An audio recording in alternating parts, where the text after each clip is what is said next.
everyone. We'll call our meeting to order. Will everyone please rise to salute the flag?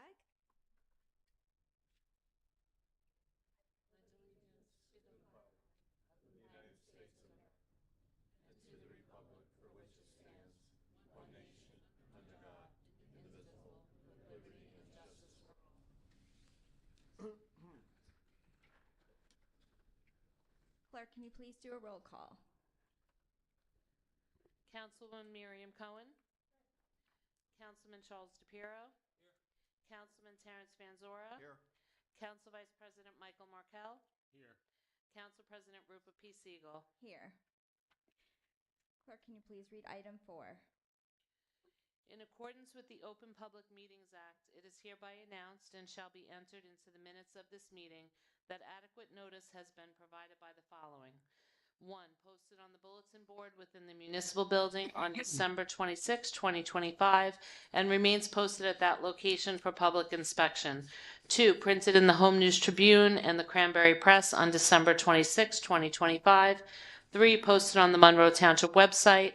And 4. Sent to those individuals who have requested personal notice. In accordance with Chapter 3, Section 17 of the Monroe Township Code, public comment shall be limited to 5 minutes unless further time is granted by the Council President. Thank you. We're moving on to item 5. We have a few proclamations this evening.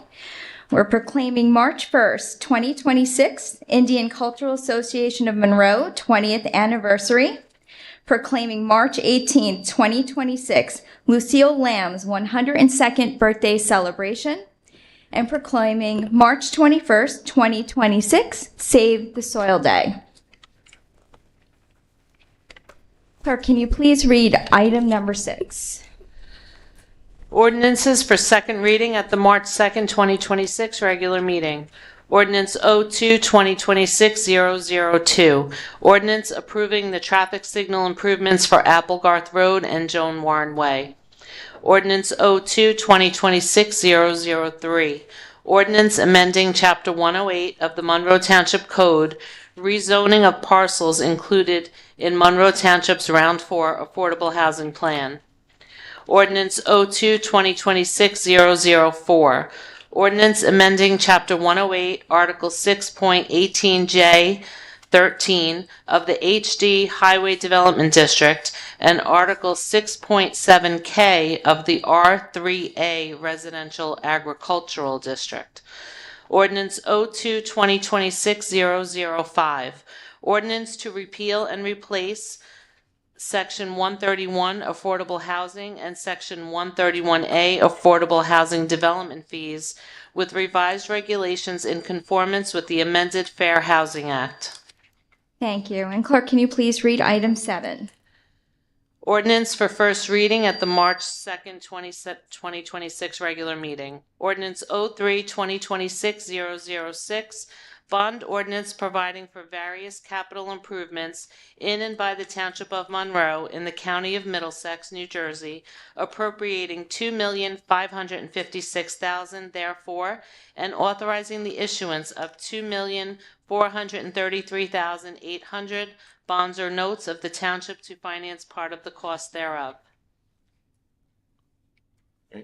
Madam President, regarding 2026-003, I'm going to make a suggestion and make a motion during the primary meeting to alleviate the section that talks about allowing people 19 years of age or older, because that would be inconsistent with our all the other developments and associations, so we would like to keep it consistent.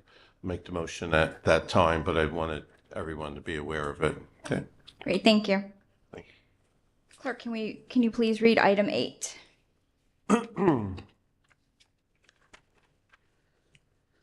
Resolutions for consideration under the consent agenda at the March 2nd, 2026 regular meeting is Resolution R3-2026-056 through R3-2026-075. Council members, can you please review the resolutions? Does anyone have any resolutions to be removed? Council President, I have 2. R3 2026-057. R3 2026-069. Great, thank you. Okay, moving on to public comments, limited to agenda items only, 5 minutes per speaker. May I have a motion to open the public hearing? May I have a second? Second. All in favor? Aye. Any opposed? Great. Public forum is now open. It's limited to 5 minutes per speaker. Please state your name and address as you come up to the podium.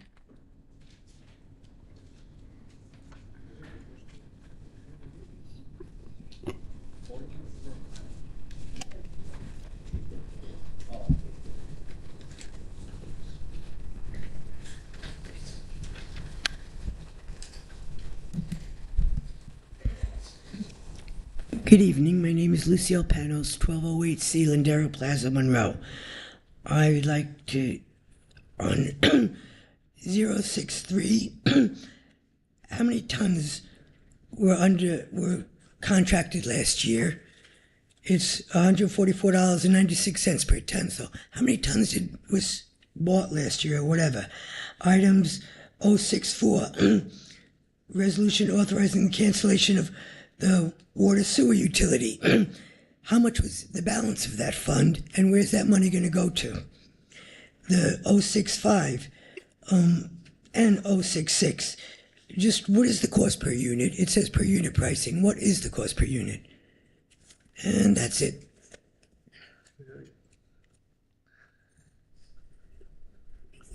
Council President. Sure. Thank you. So in terms of 063, this is sodium chloride for the utility department. Has to do with our ion exchange. This is a 1-year contract extension. I apologize, I don't have in front of me how many tons were actually ordered last year. It's my understanding, and Mr. Stroin's not with us tonight, it's my understanding that this is done on an as-needed basis. Some years utilize more of this material than others, but I don't have last year's tonnage. In terms of the cancellation of the water and sewer, the remaining balance on the water and sewer bond, that's $645,000 that was remaining on that bond. The project was from 10 or 12 years ago and had to do with a specific amount of pipe for the 613 tank. Since that project no longer needs that funding, this cancellation then provides flexibility for that money and opens it back up to add it back into our water and sewer capital operating costs. So it will remain in the water department. It'll remain in the water department, that's correct. Thank you. And 65 and 66. What was the unit pricing? It says per unit. 065 and 066, is that what you were? Yes. Okay. Thank you. Sorry, I just need a moment to look that up. Sure, If you have sure. any other questions. No, that's you have the rest of my 5 minutes to answer. Okay. I'll try my best.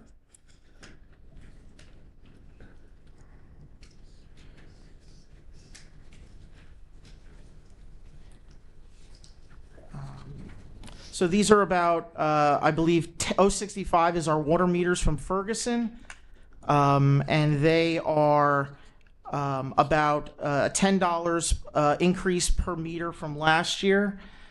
The unit price would be $185.25 per unit. And then 066 is the bioxide. The unit price is $3.09, going up to year 3, the optional year 3, $3.28. Thank you very much. You're very welcome.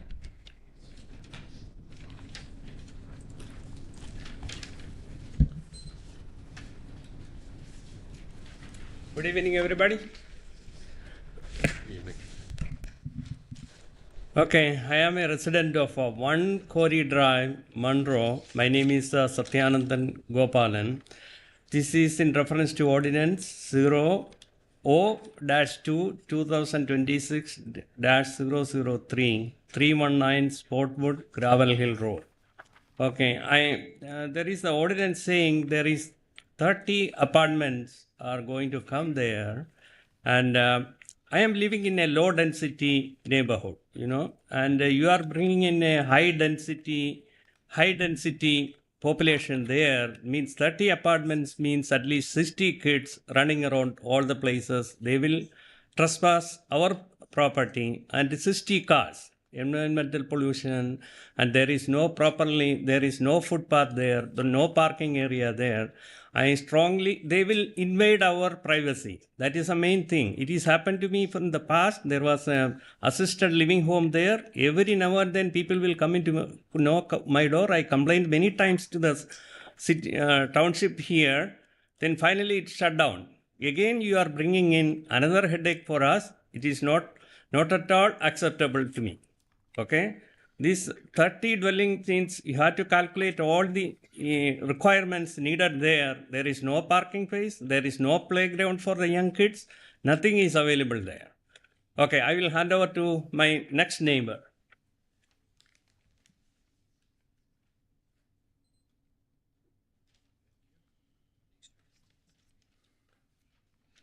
Hi, good evening, everyone. My name is Ravi Kolu, and I live at 3 Quarry Drive. Satyan is my neighbor. Is at 1 Quarry Drive, and whatever he said is absolutely true. And this is regarding the ordinance O-2-2026-003. Basically, I live directly behind that proposed site, the 319 Spotswood Gravel Hill Road. There are building 30 apartment units immediately adjacent to a single family home that represents a major increase in density and intensity. So the ordinance, it doesn't require the minimum rear setbacks, height step downs, and building orientation controls or permanent landscape buffers. So without these, residents like me or Satyan, my neighbors, will experience loss of backyard privacy, lighting intrusion, noise, and daily activity directly behind our homes. So, we especially request that impact studies be required before rezoning approval, not after. So we're not opposing, we means I and my neighbors, we're not opposing the affordable housing, but we are asking for the fairness and mitigation that includes the enforceable setbacks, permanent buffering, height transitions, restrictions on rear-facing windows and balconies, and consideration of equitable mitigation such as property tax or assessment relief for the most directed impact homes. So, we respectfully ask the council not to adopt the rezoning for 319 Spotswood Gravel Hill Road as written. My neighbors will continue. Thank you for the opportunity.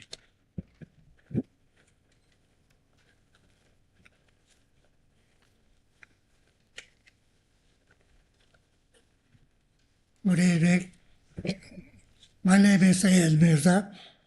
I live on 5 Quarry Drive, and it's about 300 feet west of the intersection of Spotswood Gravel Road and Quarry Drive. And this project that you're going to propose that is also directly behind my backyard. And just like Ravi has mentioned there, when you have 30 apartments there will be at least 60 cars, and there will be up to 50 kids.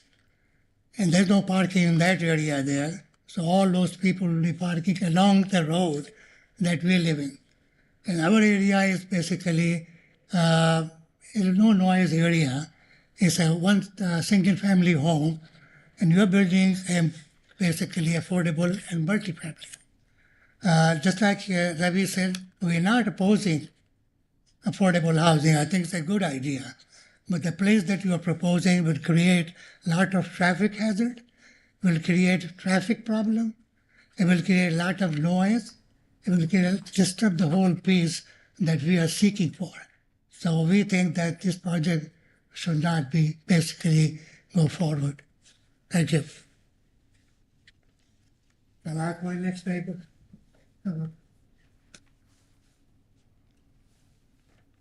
Good evening, everyone. Yes, my name is Beeman Lingen. I live in 7 Quarry Drive. Yeah, I deter to whatever my neighbors have pointed out, actually. So we in principle, of course, we are not objecting to affordable housing. It's definitely a good idea. We support that. But the place that is chosen only is really, it's going to have such a major negative impact on the community around there. We are mainly afraid of trespassing, intrusion, loss of privacy, and cannot imagine the apartment building, high-rise apartment buildings facing directly our backyard and the back windows. The privacy is totally lost, and we had such problems in the earlier, as my neighbor pointed out, that people coming into even knocking our doors, and these things happen. So parking and all these things, actually. So it is a genuine concern, as you would understand. So we respectfully request that the council deny the ordinance 2026-003 in its current form. If if it has to be adopted, then the measures like rear yard setbacks and height transition, permanent landscaping and buffers, orientation, standards for rear windows, balconies, architectural and lighting controls, and of course financial compensation for the property tax and assessment relief for the directly impacted homeowners. Respectfully request that. Thank you.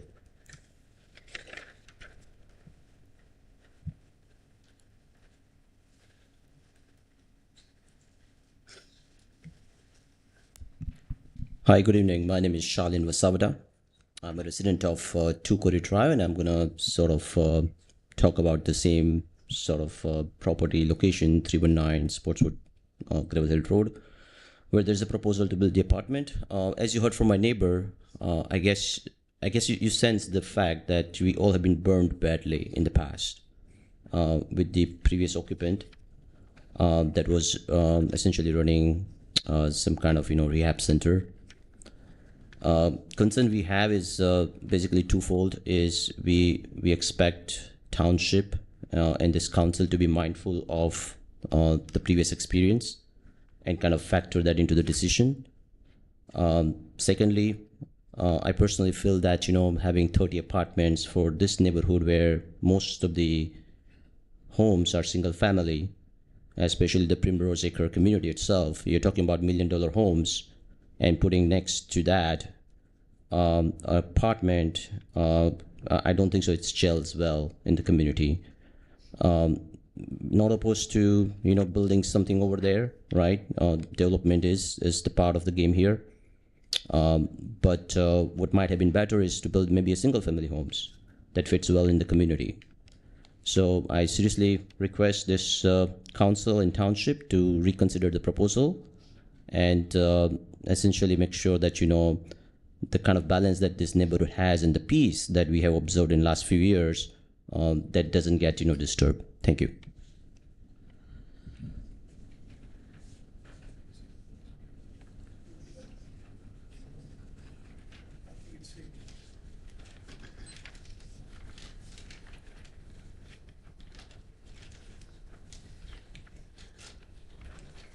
Good evening, George Kunkelman, Monroe. Madam Chairman, I have a question about item in the consent agenda 062. Two things. In looking online at these items, I think it was $50,000 to have an improved restroom access door.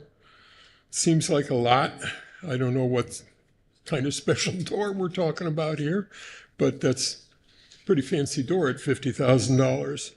And I don't know much about the history or status, I guess would be the better question, about Meadowview Care Center. Why is the township acting on what historically was a private property? I don't know who owns it now. I know that it's been closed, and I suspect the building is in need of demolition. I don't doubt that, but I'm curious as to why it becomes an obligation of the township. Just that one item thing, or two items on this one. Sure, Council President. So I'll take your second part first, Mr. Gunkelman, if that's okay. And it kind of actually dovetails with some of what the other residents were saying about rezoning of that property. So the township purchased that particular property in 2023, specifically with our affordable housing trust fund dollars, with the intention of utilizing that site toward our fourth round of affordable housing. And so in terms of this specific question, this is an opportunity to apply for a grant totaling up to $300,000. We may have overestimated the doors a little bit, but just trying to sort of be safe.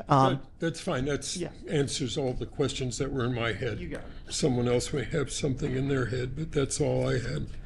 Is there some reason why the handicap access door is a $50,000 item?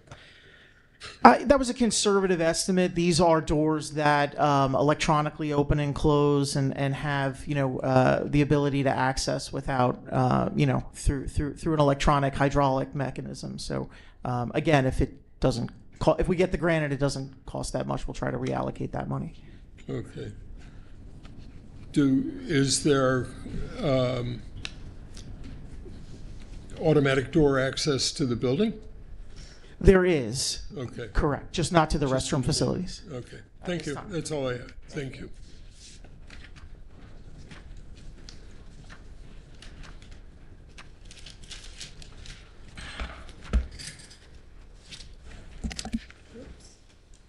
Good evening, Michelle Arminio, 9 Nathaniel Street.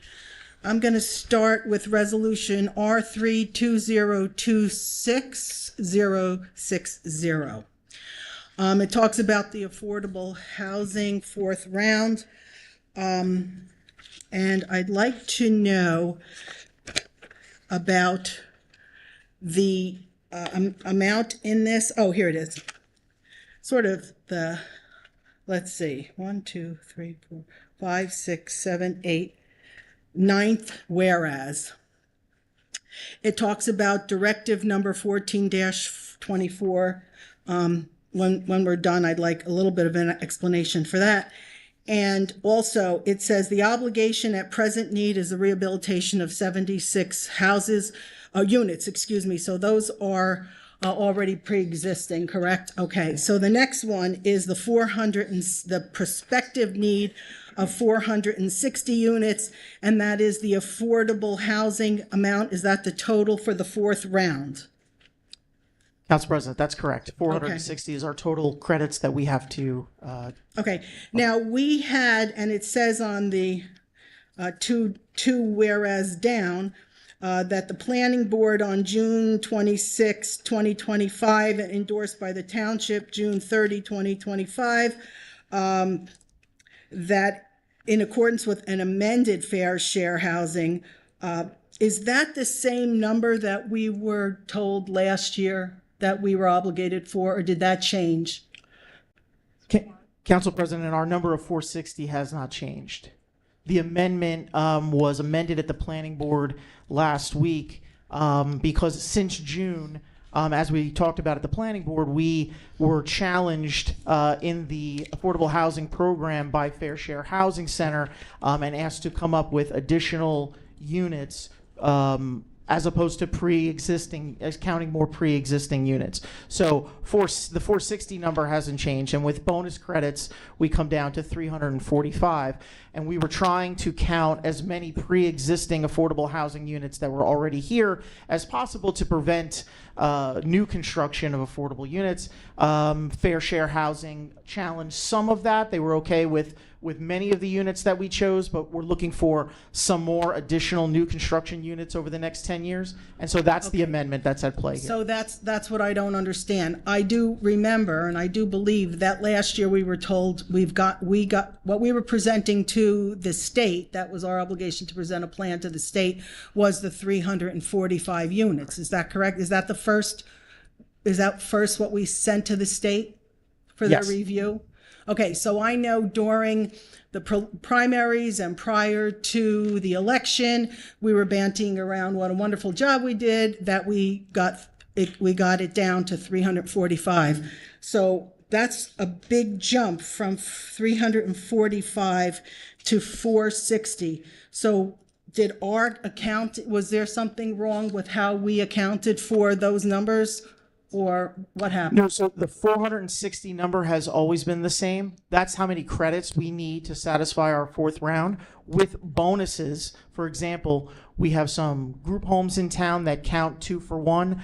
We have 100% affordable projects that count 2 for 1. So with bonus credits, we come down to actually 345 units as our obligation. Those two numbers have not changed since last year. Okay, so it just, I guess just as a civilian not understanding, it says prospective need of 460. To me, that's going to say that ultimately that's what they're looking for and that's what we're going to have to produce. So I'm confused. If we only have to do 345, why can't we say 345 in the resolution? Well, forgive me for being a little obtuse here, but it doesn't make sense. Council President, by law, and our lawyer can chime in as well, we have to account for 460 affordable housing credits. Now, with certain types of projects, we can lower that number from 460 to 345, and that's what we are doing. So it's 345 actual dwellings that someone can live in, but that equals 460 credits because some of those units get a 2 for 1 credit or get a 50% bonus. And so we're taking advantage of those bonus credits. Again, the language is 460 units, not credits. I hate to be semantic. The other way around. It's 460 credits. Well, it says units in the resolution, sir. That would be my concern. You know, things that are in writing are sort of important, especially when we're talking about official resolutions. So I don't think it's unusual for the public to be concerned with the language. And when can we get, we're not going to be, apparently we're not going to be guaranteed the 345 units. The concern is the amount of units because it is multiplied by 80% or in some cases 70% if the 30% is accurate. But as a member of the public, things don't seem to be accurate. Council President, this resolution is authorizing the council to endorse the housing element and fair share plan that was adopted by the planning board. That document, which is also on our website, specifically lays out how we get from our 460 obligation number to 345. That is what the court has signed off on. That is what Fair Share Housing has signed off on. That is what our planning board has signed off on. I'm happy to concede the point that this says 460 units instead of credits. And if we need to make that change, we certainly can. I think the housing element and fair share plan is the binding document that shows what our fourth round obligation is and how it is met. Okay. So I'm confident that is the case. In that plan, it says credits, or does it say units in that plan, sir? It is a very detailed plan that lays out exactly those 345 units and how, with bonus credits, they equal 460 under the fourth round obligation. I'll take a look at that. Thank you. Please.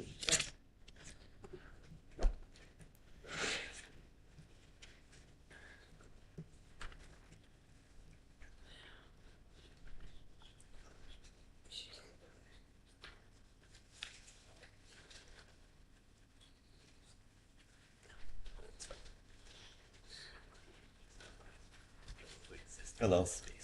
My name is John Jensen. I live at 306 Spotswood Gravel Hill Road. I got a text message from a friend of mine that sent me a message, I guess, from the town about the 0220260003, the affordable housing apartments that are supposed to go on 309 Spotswood Gravel Hill Road. I'll just give you a little history of that spot. I've been in this town for over 52 years. I moved into that house when it was a rest home, small rest home. Then it became a bigger rest home. Then it became a state-run facility where, if I'm not mistaken, at least once a week to maybe 6 times a week, the police or ambulance service was sent there. There was people sleeping in my car, on my lawn, came in my house, walked in the door, asked my son for a beer, who asked him to leave, said, "My father will be home soon." And until my dog came out of the room and chased him out the door, he wouldn't leave. Trespassing, people almost getting hit by cars, until there was a supposed death in the building, and then it closed. So then you're going to approve an apartment building for 30 apartments of low income. What kind of people are moving in there? Is my neighborhood going to be safe as it is? I consider my road rural. The only time it backs up with traffic, or is any traffic, is when the school light on 522 and our road, Spotswood Gravel Hill Road, backs up for the school. That's it. Other than that, there's no traffic on the road. So you're going to bring 30 more families in with 2 to 3 to 4 cars. In just more traffic on the road. There's no sidewalks. There's nothing for the kids to do in that neighborhood. It's rural, and you're going to change the dynamic of our neighborhood. Besides, bringing the value of my house down. Is someone going to look at my house appealing with my 0.9 acres of land, my well-kept yard, and my nice house, and give me what I'm asking for it? No, because they're going to look across the street, and they're going to see that apartment building. How is that going to affect me, who is involved in the town? I donate my time hundreds of hours a year for wrestling and soccer, and trained so many kids in this town. And you're just going to... I didn't even get a notice. I live 325 feet from the building. And someone from Gravel Hill Road sent someone else a picture of the notice, and someone else, and then it got sent to me. I don't think that that's right. I should have been notified. And I think a survey should be done to see if it's adequate for that many more people to come right there. Why don't you put it by Spotswood Englishtown Road and Mounts Mill Road, where them big ugly buildings are now, with all those people living there added to traffic? Why don't you put it out by 33, where the traffic could be handled by the highway, and Applegarth Road and Primeville Road? You're putting it in the middle of a neighborhood where we already been through enough crap with the stuff that was there already. And that's really all I have to say. Thank you. Council President, just could I be able to just take a minute to just explain a little bit about the plan for that site? Sure, thank you. Maybe it could be helpful for some residents before we get to the public hearing. So we at the township certainly appreciate and respect what was there previously was very unhelpful in that neighborhood. We were instrumental, many of us sitting up here, instrumental at getting that facility closed, working with the state after numerous problems at the Meadowview Care Center in your neighborhood. We part of what we wanted to do was to prevent a facility like that from returning to your neighborhood. Is part of the reason that we worked so hard to purchase that piece of property. Like I was saying before, in 2023 with our Affordable Housing Trust Fund, and since then we've talked at length, at these public meetings about utilizing that site for our 4th round of affordable housing. I just want to assure the public that the township has no plans to allow that site to become another what was called residential healthcare facility that's poorly managed and creates a lot of understandable concern in the neighborhood. We are under an obligation, as we talked about with another resident, to fulfill our 4th round of affordable housing. Part of that obligation involves utilizing some township-owned property and partnering with a nonprofit affordable housing developer to construct what's called 100% municipally sponsored affordable housing. This is what we did at Veterans Housing out on Cranberry Half Acre Road. Every town is required to do that as part of their 4th round affordable housing in some respect. We've tried in our housing element and fair share plan to utilize properties throughout the town for affordable housing so as not to cluster anything in one particular neighborhood. And so this site became an opportunity to help us fulfill that obligation, but we want to do it in a respectful way of the community and the residents around it. And so we're looking to partner with a nonprofit housing developer called Project Freedom, who's done great work in a number of other communities throughout Burlington County and Mercer County and Monmouth County. And what they do is they construct specific affordable housing apartment complexes that are independent living. These are not residential healthcare facilities. These are independent living apartments for all ages, not age restricted, but that are specifically designed and tailored for individuals who are wheelchair bound. So the kitchens and bathrooms and other architectural features are designed for folks who are to access their apartment and the surrounding community via wheelchair. So I encourage everyone to go on their website, projectfreedom.org, take a look at what they do.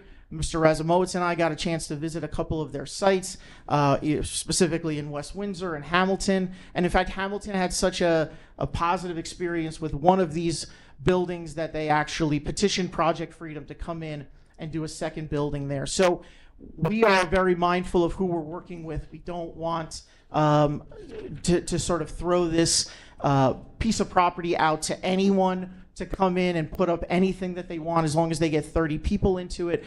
We assure you that that's not the case. We are required, the township is required to put the zoning in place to allow for that heavier density of 30 units as part of our fourth round affordable housing, but we take the obligation very seriously to make sure that it is appropriate, that it is safe for the neighborhood, and that it is not something that it was many years past, and thankfully Meadowview is not there and operating anymore. So I'm sorry I took that much time. I just wanted to provide a little.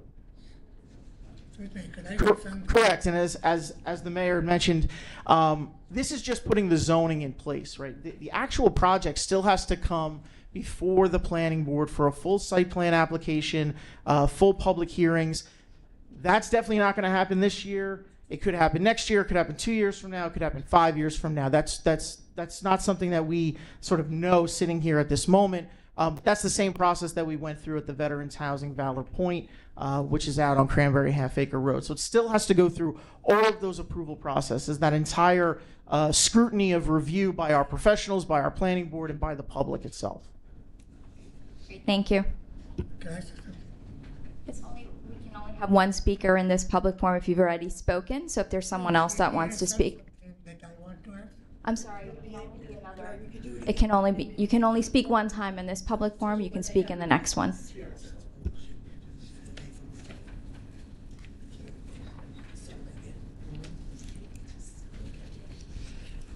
Hi, Jennifer Haluki, 436 Schoolhouse Road, Monroe. So I also have some questions about the affordable housing round 4, specifically regarding the Meadowview property as well. Under the ordinance, can you tell me what the changes would be to the ordinance regarding, say, the height of the proposed, or what the maximum height would be on a building that would be at that location, and also what the new setbacks in terms of buffers would be?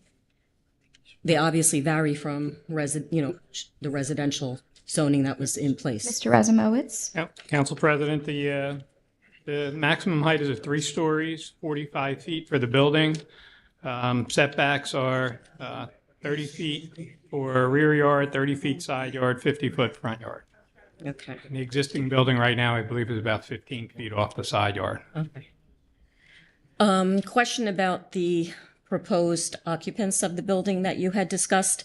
So if it is approved and that builder were to, say, not move forward with that project, then we would still be looking at regular families that would be moving into that location?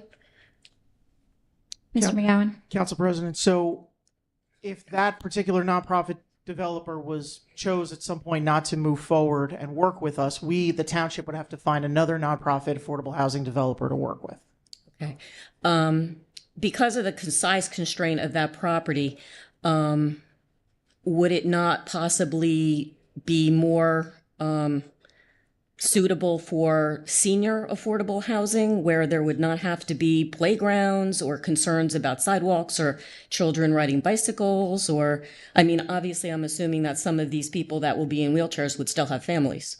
So there still potentially could be children living at that location, even with people in wheelchairs. Whereas with seniors, these are things that would not really be necessary to be provided at that location. Council President, we can only fulfill our affordable housing obligation with so many senior units. You cannot utilize, more than, I think it's 20% of your obligation towards senior housing. We already had a number of senior housing already in our plan, and so we were not able to utilize this site for senior housing. If that changes, we'll of course bring that back to the council and to the public to see if we can change that. But as of now, we were capped at the number of affordable senior units we're allowed to zone for in town. And those are in that 67? So you already accounted for those in the 67 on that other location? Correct. Okay. Okay, thank you.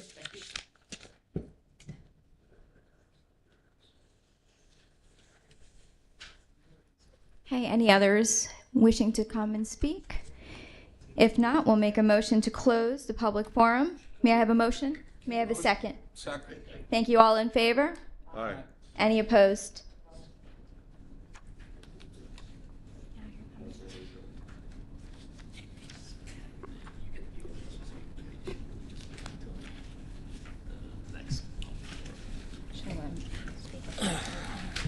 So we already closed this public forum. If you can just wait and speak in the next public forum. Okay. Thank you. Moving on to adjourn the meeting. May I have a motion? Motion. May I have a second? Thank you. All in favor? Roll call, please. Councilwoman Cohen. Yes. Councilman DePiero. Yes. Councilman Van Zora. Yes. Council Vice President Markell. Yes. Council President Siegel. Yes. Thank you. Time? We are adjourned at 7:11. Thank you. Moving on to our regular meeting. Calling to order. May I have a motion to call our meeting to order? Motion. May I have a second? Second. Roll call, please. Councilwoman Cohen. Yes. Councilman DePiero. Yes. Councilman Van Zora. Yes. Council Vice President Markell. Yes. Council President Siegel. Yes. Time of the meeting? 7:11. Okay, item 2. Clerk, can you please read item 2? Motion to approve the payment of claims per run date February 25th, 2026. May I have a motion, please? May I have a second? Second. Roll call, please. Councilwoman Cohen. Councilman DePiero. Abstain. Councilman Van Zora. Yes. Council Vice President Markell. Yes. Council President Siegel. Yes. Motion carries. Item 3, approval of the minutes. Motion to approve the minutes of the following meetings as written and presented. February 9th, 2026, agenda and regular combined meeting. Thank you. May I have a second, please? Roll call, please. Councilwoman Cohen. Yes. Councilman DePiero. Yes. Councilman Van Zora. Abstain. Council Vice President Markell. Yes. Council President Siegel. Yes. Motion carries. Clerk, can you please read item 4? Ordinance for second reading, Ordinance 02-2026-002. Ordinance approving the traffic signal improvements for Applegarth Road and Joan Warren Way. May I have a motion to open the public hearing? May I have a second, please? All in favor? Aye. Any opposed? Okay, public hearing is open. Anyone wishing to speak, please state your name and address for the record, please. Please come up to the podium, please. Hi, can you hear me? Hi, I'm Michelle Kohler. I live at 26 Pine Valley Lane, Monroe Township. I'm here to represent all of those who commute from Monroe to Jersey City. We used to have a Monroe bus during COVID. It's been a number of years, and a lot of us are suffering. Is this on the ordinance, or I don't see how this relates to the ordinance itself? So I'm not sure. There's supposed to be somebody here to represent, but they're not here. So I wanted to make sure that it was noted. So this is a public hearing only on the ordinance for the traffic signal improvements for Applegarth Road and Joan Warren Way. Oh, if that's okay. not what you're here to talk about, you're just going to have to wait for that issue. Oh, I'm sorry. Yeah. I thought she said open forum. Forgive me. Public hearing for this ordinance. Oh, okay, thank you. Sorry. We'll get to you. You just got to hang out for a little bit.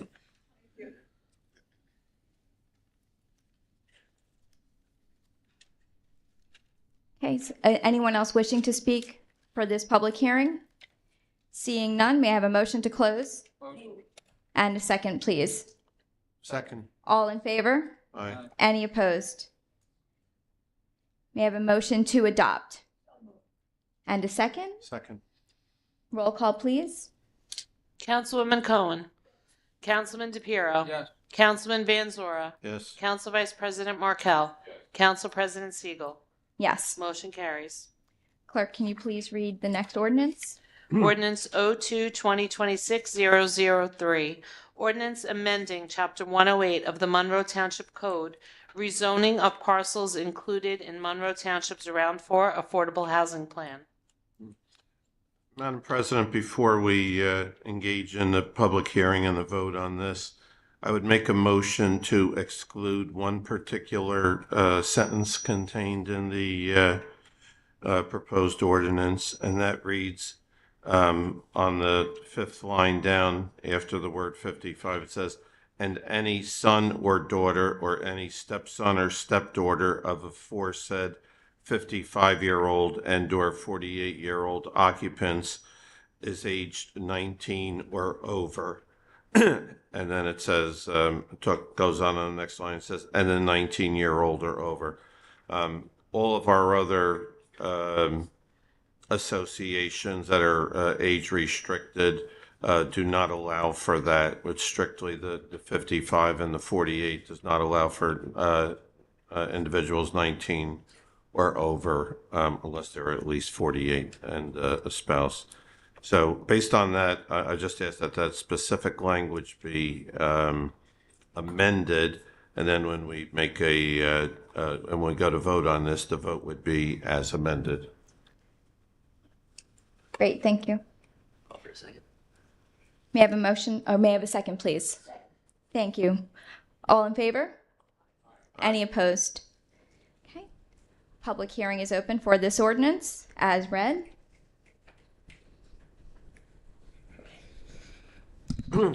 This is 003, correct? Am I in the right spot? Okay, Lucille Panos, 1208 Lindera. I would urge this council and council president to table this because, one, the verbiage that lady said, whether it says units, get it clear before you vote on it and get it in writing before you vote on it. So that's table number one.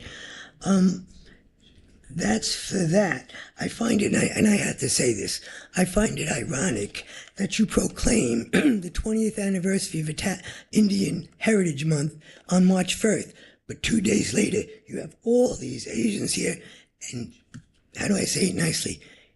You're screwing with them, okay? To put these where all these people are opposing it, and then saying, hey, listen, we honor you on the 1st, but today we're going to put 40 houses, 30 houses. Table this. Give these people their consideration. Get the verbiage correct. And there's no rush for this. The state sends it back. You send it back. You could just say, oops, we have to rethink this. Please don't just be yes people. Give these people their due. And get the verbiage right also. Thank you.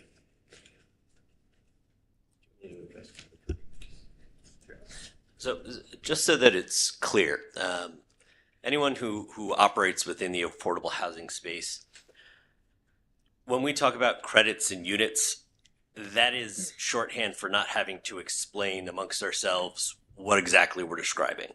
This says units because that's how the affordable housing statutes and rules talk about it. We owe, I apologize, I don't have the number right in front of me, 460 units. We're building 345 units.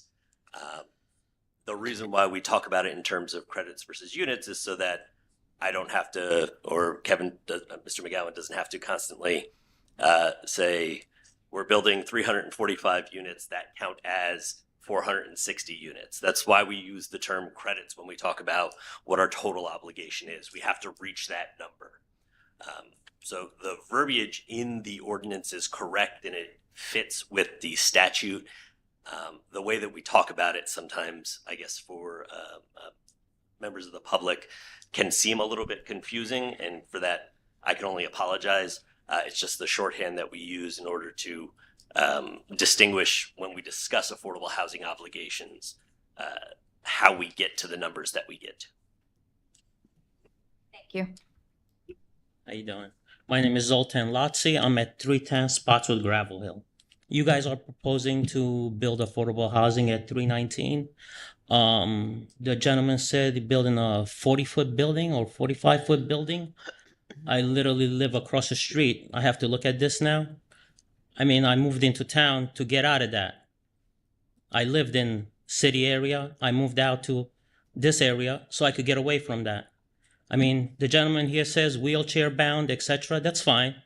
But that building is going to be horrendous to look at out of my bedroom window. It's crazy. And for everybody else that's here for that, it's crazy to look at a 45-foot building where there's no building taller than 20 feet, houses, single residentials. It's ridiculous. And also, wheelchair-bound old people, great, fine. Any children coming into the school system, who's going to cover that? One apartment doesn't cover 2 children going to the school system. Our property taxes do. We're paying $18,000, $19,000, $20,000 property taxes. Is there going to be children going into these places? Or just wheelchair-bound seniors or handicapped people, I should say? I mean, it's getting ridiculous. You guys need to build it somewhere. Main roads, there's plenty of main roads that it could be built on. Not across the street from my house, because I'm literally right across the street. Thank you.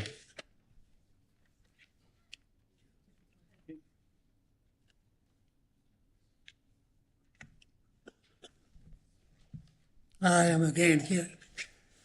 My name is Syed Mirza, since if you forgot about it. I just heard Mr. McGowan explaining the details, how much effort they have made to get basically the area to build the affordable housing. Frankly, that's not true, because I have lived in this area for the last 15 years. For 10 years, there was a building, very bad type of thing, and they were like handicapped people who were living there. They used to come to our backyard all the time. So no effort was made at that time to get that area there until there was a murder in the building. And of course there were lawsuits and all those things, and so building was vacated, and then only I think the town went in to get the affordable housing. Now he has not mentioned anything about that, yeah, they have done a lot of detailed investigation and review and studies and all those, but never talked about what impact it's going to have on the traffic in that area, what impact it's going to have on that people who are living there. No talk about that. Besides, you also mentioned that it will take several years to go through the process of review. So I like to save your time. Don't go through that process, waste your time. Why don't you build it somewhere else where it's easy for the people who are going to live there, like near basically to some kind of shopping center, so that they can walk down there and do the shopping instead of in this area, which is basically a single home houses, very quiet area. People are very nice there. They don't bother each other there. So don't build this building there to create a noise and commotion, which we are not used to. We are living very peacefully, and we want to continue to live peacefully there. So please don't go with this project. Thank you.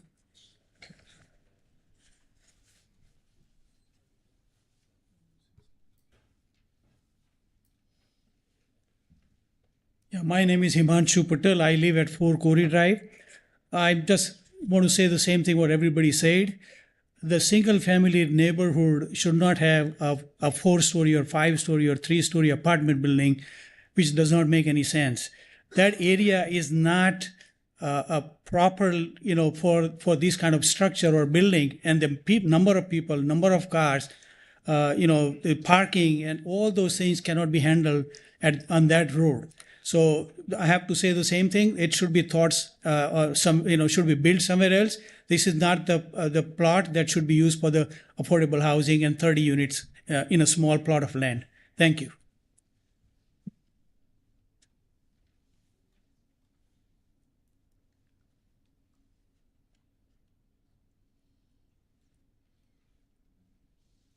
Jel Arminio, 9 Nathaniel Street.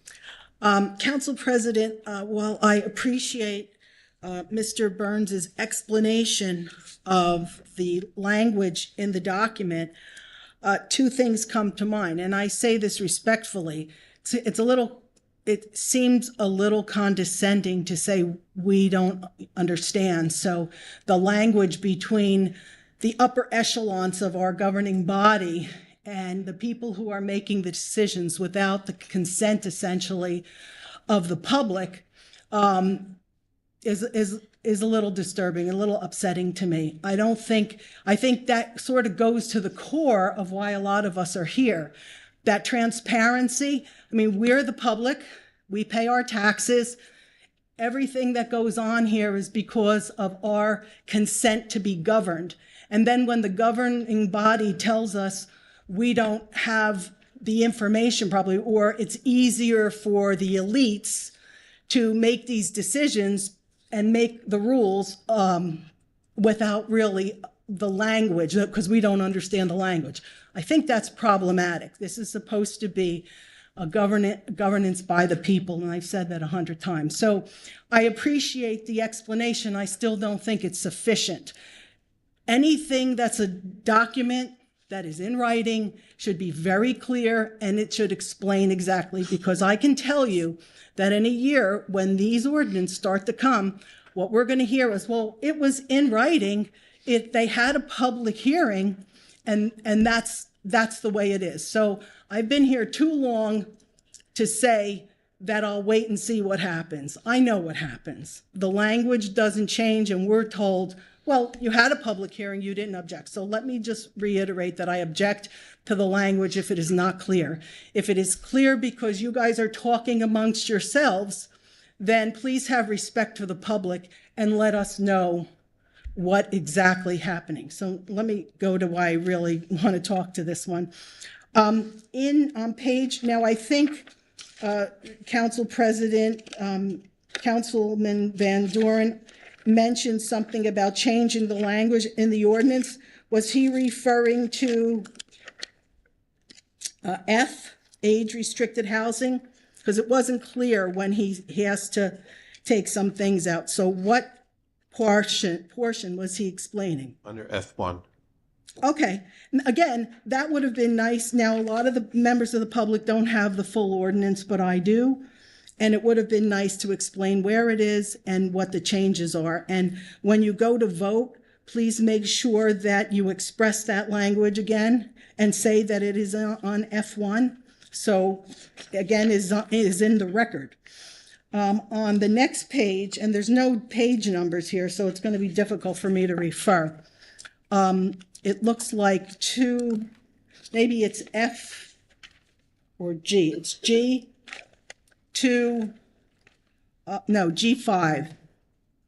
And it talks about the construction phase of market pricing and low to moderate. These numbers and I'll ask someone to explain that, but let me go back up. Sorry, G2. I see the percentage. It says a minimum set aside rate of 29 and fourth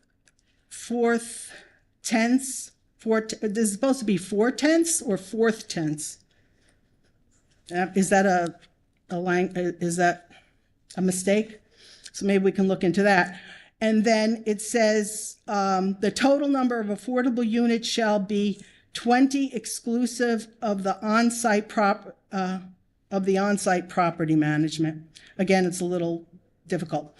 That's the only time that I have seen in this ordinance it comes close to the 30%. Other places in the ordinance talk about 20% or 22%. Again, we were promised that the fourth round is going to include 30% of affordable housing and less market rate. So I'd like that clarified as well, because I don't see it in this ordinance. And the other question would be when you get to the E, let's see what number, again, there's no page number, so bear with me.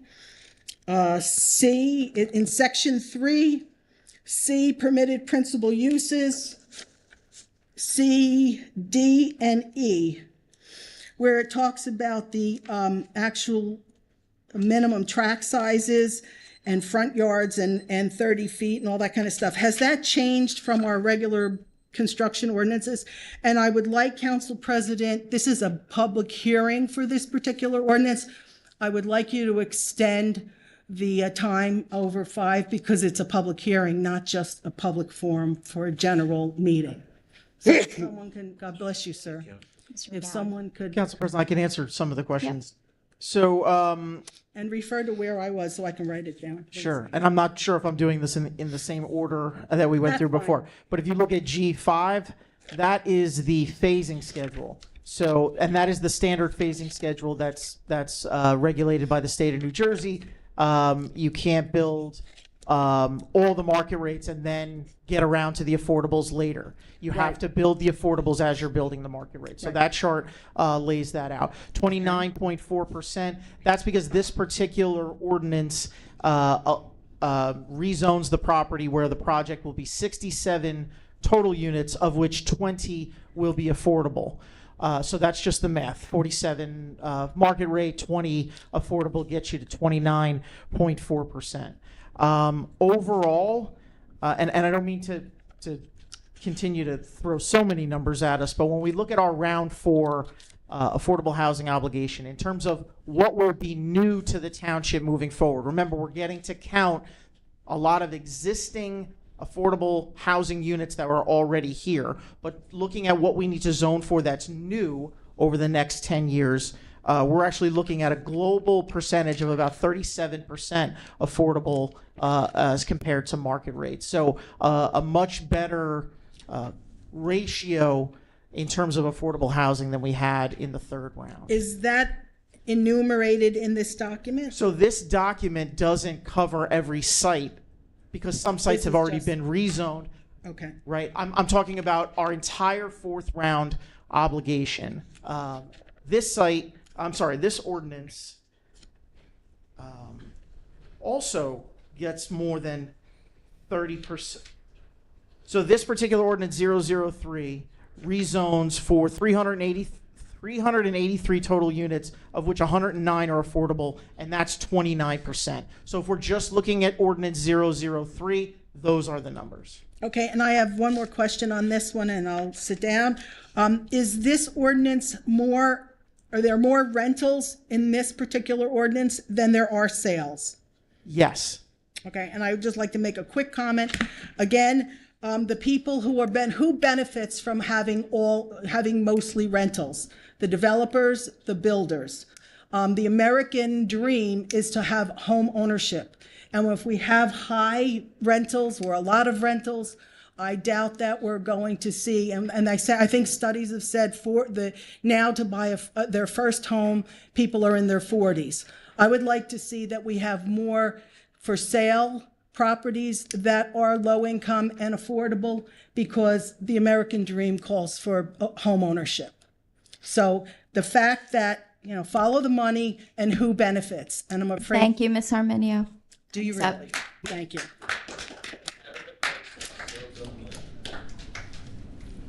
Just Council President, about 167 of these units are for sale. So that is a significant percentage. Great, thank you.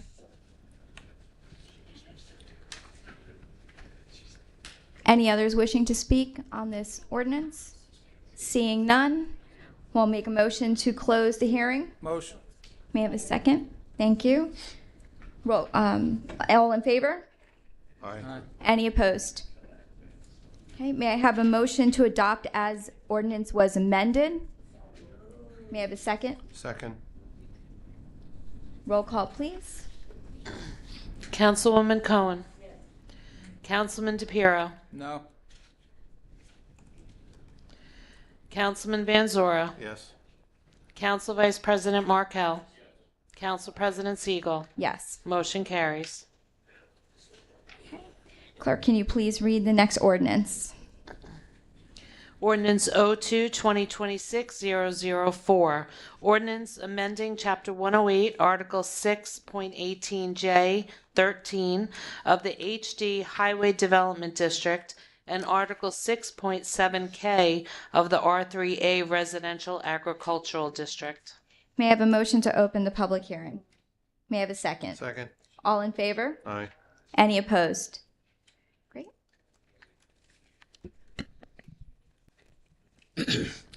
I'm just so disappointed that the last ordinance wasn't tabled. I'm stunned at you people. It was just no. It's enough now. There's too many people involved here. But as far as this ordinance, it's going from R3A residential, an article, it's going from residential, what are you changing the residential agricultural district to?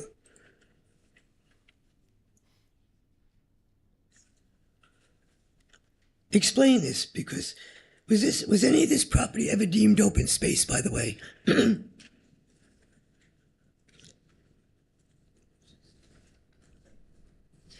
So, Council President, all that Ordinance 004 does is, at the request of Fair Share Housing, they asked us to add some additional language, which is statutory in the state of New Jersey.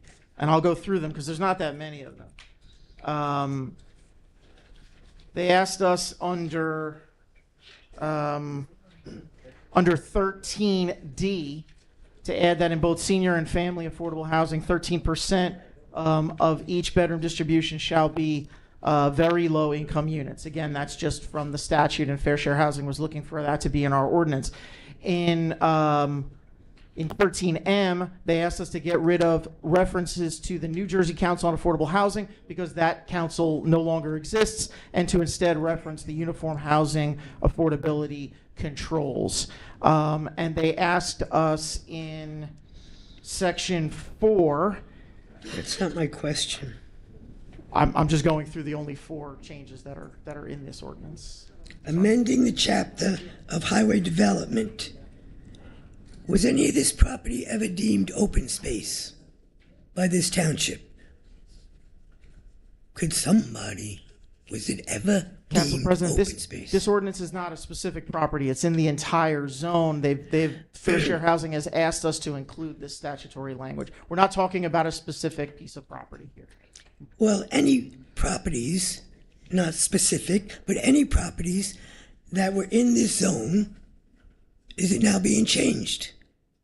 And was any of this property ever deemed open space by this township? Council President, none of the properties are being changed with this zone. Was any of this zone ever open space? However you want to dance around it, stop the dancing. Let's do the work. Let's do the footwork. Read all the ordinances. Get the verbiage right. You know what? I've tried to be nice here, but you guys.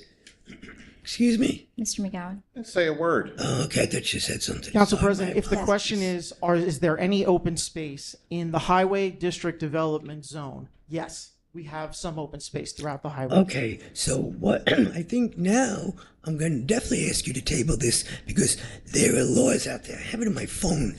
You can't just turn open space into residential like that. If you deem this open space down the road in the past or something, let's go. Let me get my phone. You want that ordinance? I'll get it. I think there's a disconnect between what you understand this ordinance to do and what this ordinance actually does. It doesn't change the designation of open space within the zone. It doesn't change the designation of any of the zoning itself within the zone. All it does is add statutory language to the existing ordinance. That statutory language clarifies things and keeps it up to date with the changes in the state statute, but doesn't mean that an open space area now becomes a residential area. It still remains an open space area. With houses on it? No. Apartments? Oh, No. 360. There's no addition of housing in this ordinance changed. Literally, the 4 changes that Mr. McGowan went over are the only changes that are made. So instead of reading under section,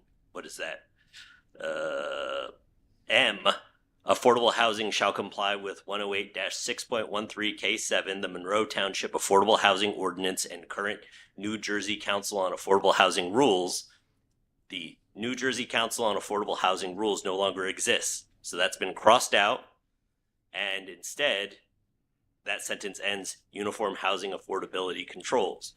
There's no change to any of the zoning in this ordinance. Right. Okay, you know what, I guess maybe I'll come back at the end and maybe you could refer to NJ Administrative Code 7:7-9.38. Maybe you could read that before you really go forward with this stuff. Thank you. Especially when I come back and any of it's open space. Read it before that. Thank you. Council President, we have open space throughout the township. They're all deed restricted as open space. They're part of our ROSI, which means they can't be built upon. It doesn't matter what zone they're in, whether they're in a residential zone, a commercial zone, a highway development zone. They are not affected at all in any way by this ordinance. I just want the council to be clear on that. Great, thank you. Any others wishing to speak?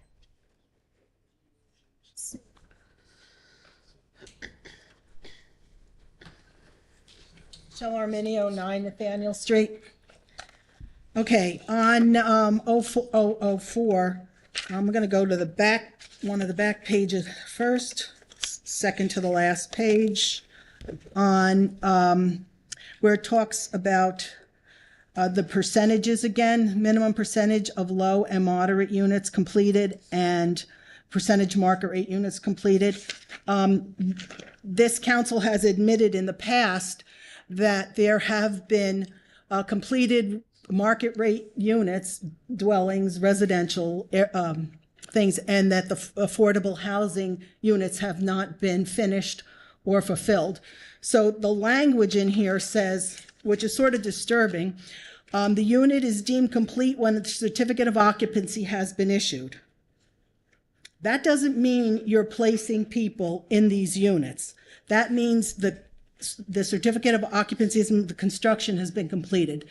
It's very easy to fill the market rate units as we see the explosion of construction in Monroe. What about the people who this whole thing is supposed to accommodate? We are not seeing that these units are actually being, that the people are being housed.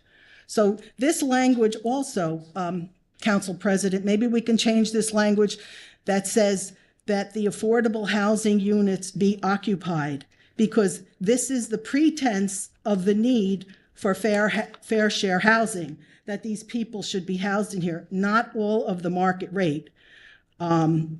So maybe someone before maybe we can change that, because it has been the history in this town that there hasn't really been enforcement of the ordinance to place people in actually the units. So, Council President, that's just not true. That's correct. Okay. It's just not true. Well, you're making the affordable housing units follow the schedule. There's been no COs issued for market rate units if they have not met the affordable unit counts for any of the developments. Well, is that an absolute? Because I think when Mayor Tambora was alive, there was an admission in this council chamber that they were slow to finish the affordable housing, and it didn't. So I don't know if that you want to make an absolute statement. That's fine, but I think it can be. I think the facts can bear out. And the other question is then, if that is true, if Council President Mr. Razumowitz is making that statement, my question then would be, how much of the affordable housing units that have been completed are filled? Can we get a number on that? Since this President, if I can just go back to the accusations made, there was one development where market rate units were built, and they were looking for certificate of occupancies for those units. And I don't recall the number, 7 units, I believe. And they did not get certificate of occupancies. And they had to bring up the affordable units to match what was needed in order to get certificate of occupancy for the market rate units. So they did not get their C of Os for those units. And they had to wait for the affordable to catch up before they were able to get those market rates and sell them or rent them, whichever was the case at that time. So thank you. And that's where I believe this language comes from, because we did try to stop issuance of building permits at the time until the affordable, sort of what you're saying. Right. And the court said no. It's based on they're allowed to get building permits, but they cannot get the certificate of occupancy unless they have the affordable. but we couldn't hold up their building permits until the affordable came online. Well, that's sort of a contradiction, but can you tell me how, Council President, how many of our affordable units that have certificate of occupancies have actually been filled? Council President, I can say that of the third round affordable units that have been built, so that's 53 at Georgetown Estates, that's 66 senior units at JSM Mounts Mills Road, Spotswood Englishtown Road. I can't say that there's any vacancies because I don't manage those properties, but on any given day, there's going to be vacancies. There's going to be people moving in, people moving out. But I believe through the Affordable Housing Board, we've gotten some confirmation that those units are filled or nearly filled. Okay, because that is the whole reason for all this construction. Thank you. Your time is up.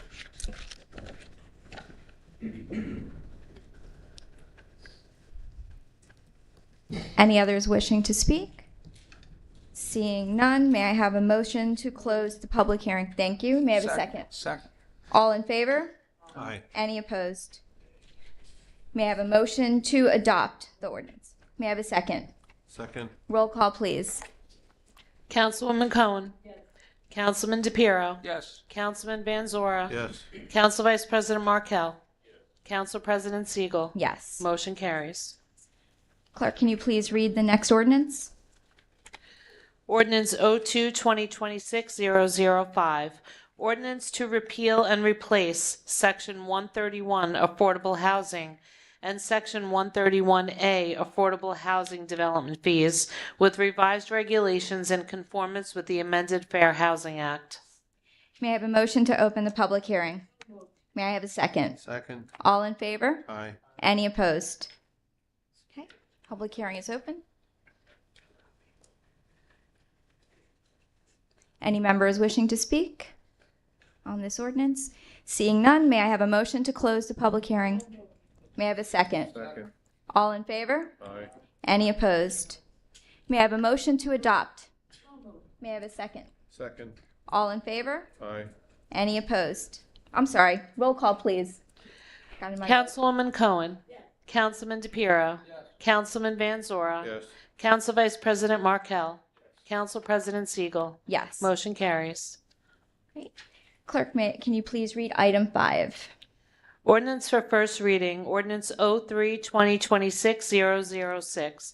Bond ordinance providing for various capital improvements in and by the Township of Monroe in the County of Middlesex, New Jersey, appropriating $2,556,000 therefore, and authorizing the issuance of $2,433,800 bonds or notes of the Township to finance part of the cost thereof.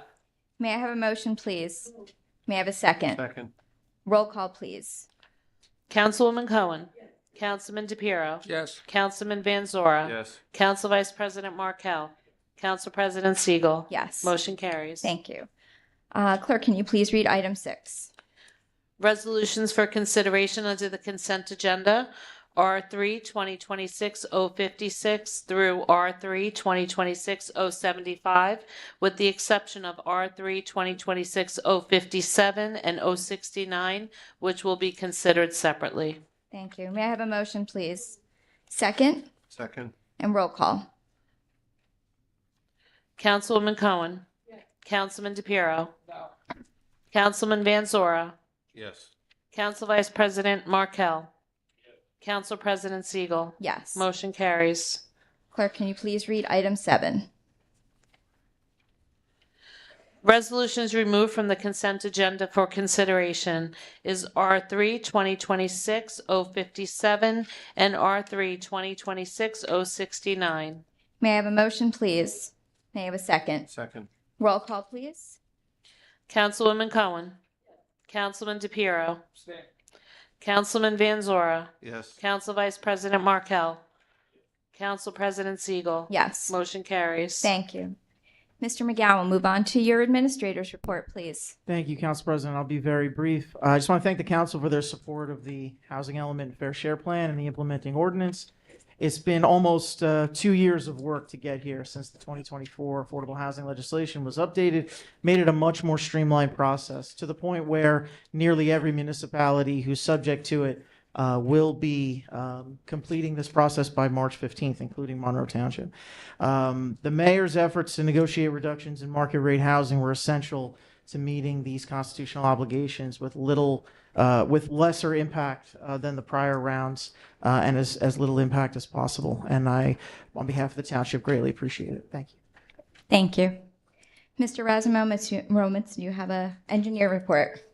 Council President, real brief, the project at James Monroe Park concession stand park improvements, the snow has certainly delayed things out there. They are working inside the building on some of the plumbing and the electrical work, but that has slowed down due to the weather. Additionally, the pickleball courts and parking lot at the senior center, same. The snow has just really delayed the project, though they are out there putting up the pavilion and working on that as best they could with the weather. That's my report. Great, thank you. We'll move on to council reports. Mr. Councilman DePiero, we'll start with you. Thank you.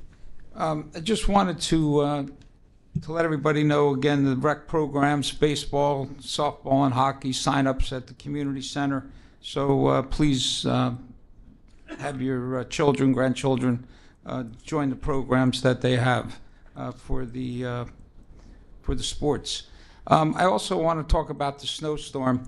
I know it was a very large snowfall that we didn't expect. And when they forecast 1 inch to 18 inches, the weather, you just don't know how to handle it. But I wanted to say thank you to our police, our first responders, all our residents that worked hard to try to get their driveways and their sidewalks and everything taken care of, along with our MTUD parks and also DPW. It's not easy. We hear complaints about the bottom of the driveways, getting snow covered, but it's hard enough to get the roads clear. The main roads are our priorities, and our DPW worked tirelessly to get it, and the rest of them that I said worked tirelessly to get everything safe and sound, and our schools can get open, and the safety for our community. So I just wanted to say thank you for everybody working together. I know it's hard to get curb to curb. A lot of people, I went down Federal Road and it was like a 1-lane road and because of the wind and the drifts, but I just, we have to work together and try our best with a storm like that. 522, the water tower. Can we get an update on the painting of that water tower? Council President, I know the scaffolding has gone up and they've done some preliminary work. Joe is not here tonight, so I can't give a full report on that, but we'll certainly have him reach out to all the council members to give them a full update. But I believe that sort of the preparatory scaffolding and other groundwork has begun. People can see it out there. Great, thank you. And the pergola water and sewer improvements, I know they were out there trying to repave one day when it was nice, the weather was nice. They were trying to get those trenches a little safer. Do we have any kind of time frame on when that project will be complete? Council President, it's my understanding by the end of this month, but I'll find a better timeline for that for the council. Great, thank you. And when that gets done, I hope our engineer is going to say curb to curb, the way that it was a nice paved road before they started, and now it's just. I understand when they started it, the weather went bad, but hopefully it's a main road and it goes through Jamesburg and Monroe, so hopefully we'll get curb to curb restoration. And I had a question last meeting in reference to budget 2026. Are there going to be, do we have a plan, a schedule for workshops or anything to do with the new budget? Council President, we'll have our full budget presentation at the April meeting. The date escapes me, April 5th, I believe. We'll do a PowerPoint presentation. We'll provide the council with the township and the administration's proposed budget. We'll have an opportunity to meet with any council members subsequently that have questions. And we are having our adoption hearing at the May meeting. Again, the date escapes me, but May 2nd, perhaps. Thank you. So when will that budget be ready for council to review? We should be providing it to you the week before our April meeting. Okay, thank you. Thank you. Councilman Van Zora. Thank you, Madam President. I would like to echo Charlie's points on the snow removal. That was an incredible storm that we have. I live down the end of a cul-de-sac, so there's like 3 or 4 of our houses down the end that sometimes when you have a bad storm, it's easy to get plowed in because they're going down the street and you're one of the last houses, and you know your whole driveway gets done. But and you've already shoveled your driveway and you go out and then it's shoved back in again. They were very careful this time, despite all that snow, to make sure that nobody in our whole street, as far as I could tell, had any of those type of issues. So I was very appreciative of that, because that can be a lot, especially when you have the real heavy snow like we had. So everything was cleared. We also had a tree down on our street, and they came out a couple of days later and took care of that also. So I see, you sit there and you look outside and it's like 2 a.m. and you see the lights and you hear the beeping and stuff. Those guys really do a tremendous job, and I mean, I know they get paid for it, but that's still a lot of time and effort. And I think overall, I'm sure there's a spot here and there where you could say, well, they missed this or missed that, but I think overall they did an outstanding job, and they should be commended. So that was really my main point for the evening. Thank you. Thank you. Councilwoman Cohen. Look at that. Is that on now? Thank you so much. Each member of the council always has the pleasure of saying when we've had a storm or some kind of untoward incident in town that our police and our fire folks and all of the public works department serves us admirably. These last few weeks of what seems to me constant snow and my constantly being cold have been no less a demonstration of that than this was. This last time, of how fortunate we are. I have many of my neighbors in Florida, so I take pictures of their driveways filled with snow, and I send them to their dwelling in Florida and say, look, you're finally getting clear, so that they know they can come home soon. It's been a quiet month, but this is Read Across America Week, as we all celebrate Dr. Seuss's birthday. And I will, along with, I'm sure, my colleagues, have the pleasure of once more reading a book to children in school. And it is always a wonderful opportunity. And for all of you who remember reading to your children when they were little, before they learned to read, there is a special joy in being able to go back and read to these children. And it gives all of us a closer opportunity to see what's happening in our schools, which is usually good things. So that's what I will be doing tomorrow morning. At 11 o'clock, I will be at Mill Lake School reading a book. Thank you. Council Vice President Markell.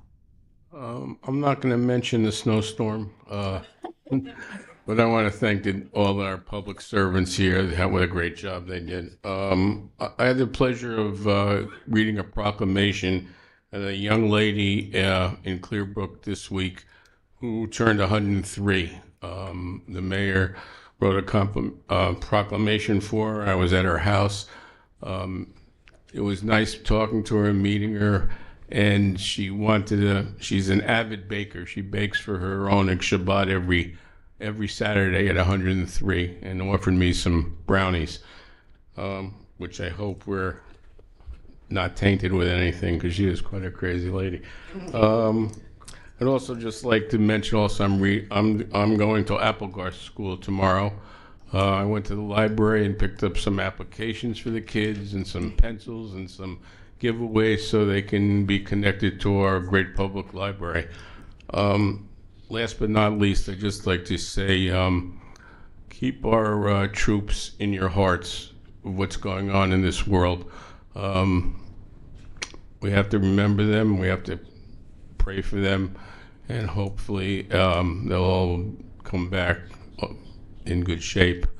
And I'd like to do a shout out to the veterans in this community and everywhere in the United States also. Thank you. Thank you. And I too just want, to just thank our DPW, OEM, and all the township departments that play a part in snowstorms. This was a big blizzard. We haven't had this much snow in so long, so truly appreciate all the hard work that you do. It's 24 hours, lots of prepping, clearing, brining roads. I've learned a lot the last couple of years about how DPW works and what happens in a snowstorm. So appreciate all that they do, but also appreciate everything the community does, because we all play a part too, doing our part in the storm. So thank you. And I will, oh yeah, sure. I'll have our clerk would like to say something.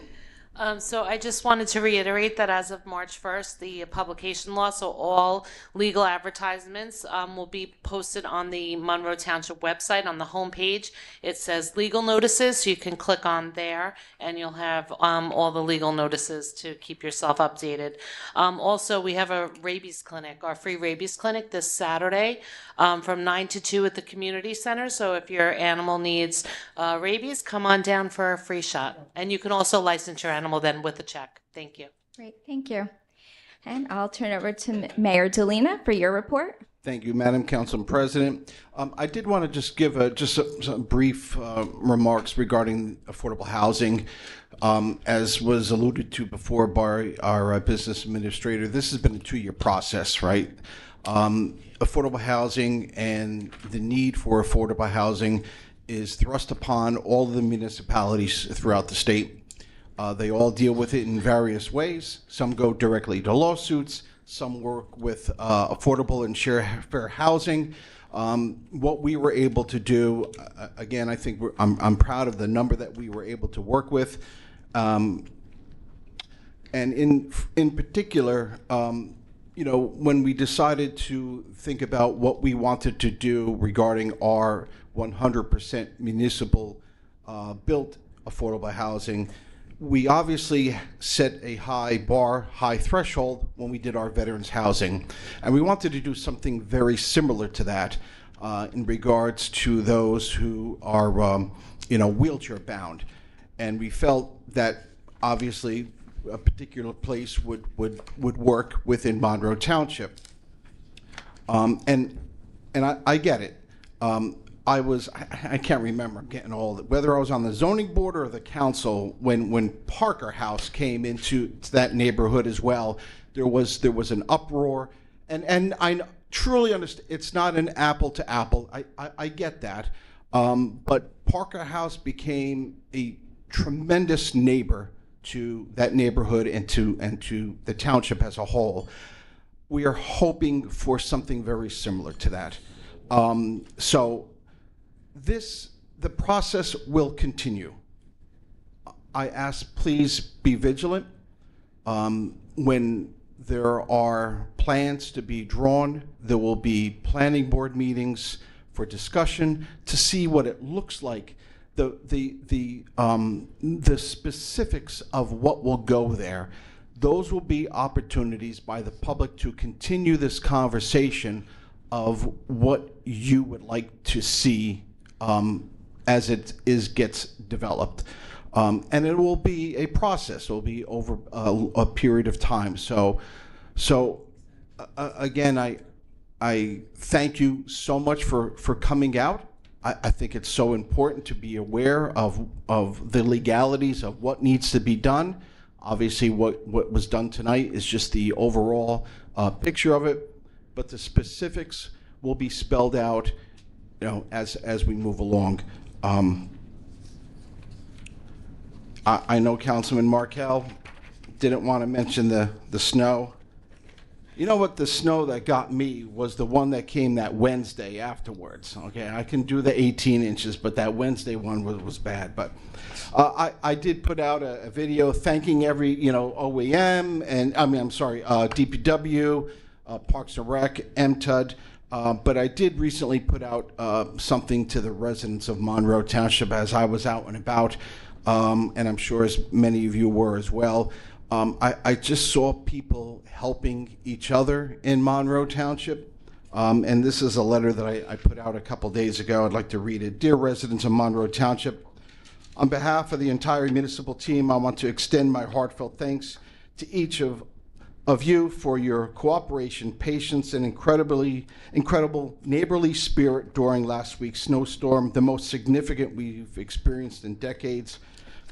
While the snow was challenging, it revealed once again the true character of our community.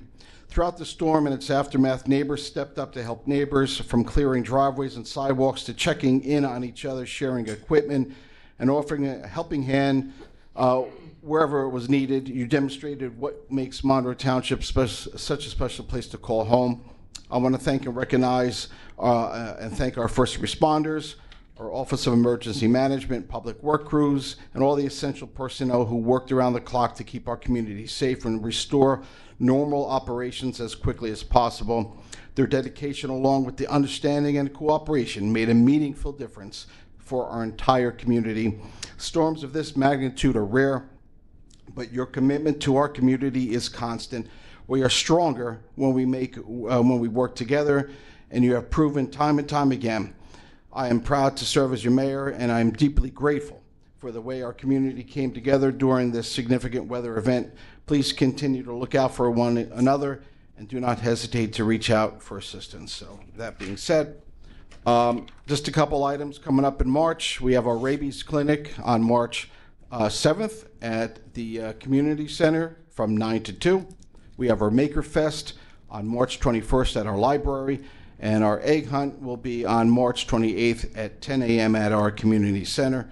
I would be remiss if I did not just take this moment to recognize one of Monroe's greatest citizens and a member of our greatest generation, our dear friend Cy Lipper, veteran of World War II, passed away this past week, who would have been celebrating his 100th birthday on March 22nd. Please keep Cy's family in your prayers. Thank you so much. Thank you, Mayor Delina. Okay, we'll move on to public comments. May I have a motion to open? Second? Second. Thank you. All in favor? Aye. Any opposed? 5 minutes per speaker. Please state your name and address for the record. Okay, my name is Michelle Kohler. I live at 26 Pine Valley Lane in Monroe. Can you guys hear me? Okay, so I used to take the bus to Monroe, the coach bus, and since COVID, we haven't had a bus. It's very expensive, it's inconvenient. I drive to East Brunswick to take the 68 bus. So I think there was a meeting sometime last year to discuss restarting the bus. So I'm here to represent the 20 people that work with me at my company, which is Brown Brothers Harriman. And I believe there's also a handful of people that are here. We sent a message in our group chat that holds about 60 to 70 people. So there's definitely the ridership to support to have two buses going both ways as we did previously. There's been new developments in our area, so I'm sure there'll be much more riders. We might need to have more buses, but I'm here to ask what will it take to restart having a bus. I don't know who I'm addressing it to because I'm not the person or the spokesperson. I was on the bus, but not here in this forum. I believe she's here now, but I don't know who I'm addressing this to, so I'm just asking the question openly. Mr. McGowan. Yeah, Council President, I appreciate the question. I know we've reached out to Coach and NJ Transit over the years to continue to do an analysis and about additional bus stops and additional bus routes. Just candidly, since COVID, they have chosen not to for their own, based on their own profit analysis. But we can certainly reach out again, and I think it's probably been since some point in 2025, not that long ago. But we can certainly make those contacts again and see if they're willing to reevaluate adding additional routes. Are you talking specifically Jersey City or? Yes, I'm talking specifically Jersey City. Okay. And how long would that take before a decision is made? So, I mean, if you reach out to them, are we talking like a couple weeks, a couple days? It's hard for me to say because it's not in our control, right? They're allowed to take whatever time they want as private bus companies, but we'll try and push them to get an answer as soon as we can. Okay, maybe I'm asking the wrong question. What would it take for us to get a bus to Jersey City? Do I need petitions? I'm happy to. Right. So we have the money. We'll pay for the bus, right? If we get 15 people to ride each way, it should cover the cost to get to Jersey City. So do I need a petition? Tell me what I need to do to get this bus started. I've been suffering, me personally, but there's other people who could support that I can have support my cause. But I'm the spokesperson because I want the bus more than everybody else. Why don't I give you my card when we're done here? You can send me the data in terms of how many riders you're expecting, where they generally where they live, and again, data is what drives the process. Yeah, so I think somebody here has the data. Is she here? Oh yeah, she's here. See, look. Okay. Oh, thank you very much for the time.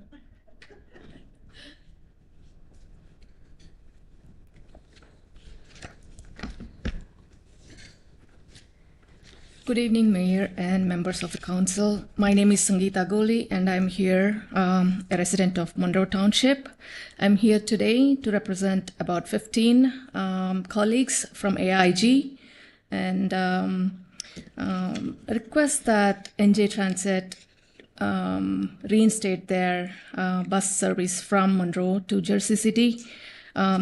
I think there was a coach bus in the past. We are requesting for NJ Transit. If it doesn't work, coach is fine as well, but NJ Transit, I guess, makes much more sense. Jersey City has grown into a major financial and employment hub, often seen as mini New York. Access to such a critical business district is not a luxury anymore. It is a necessity for many working families in our township.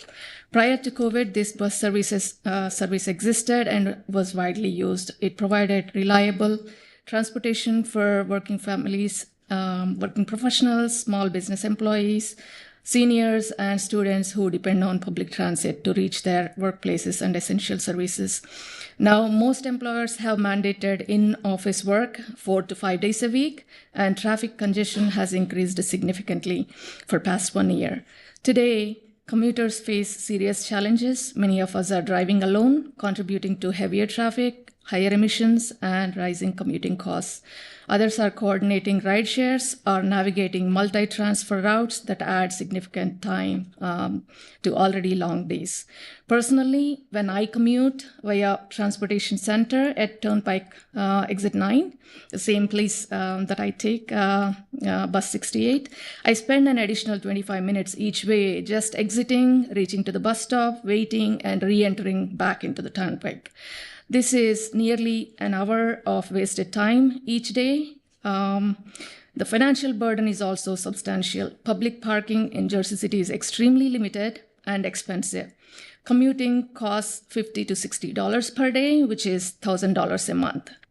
Additionally, when driving alone, many of us cannot take advantage of employer-sponsored pre-tax commuter benefits, resulting further financial loss.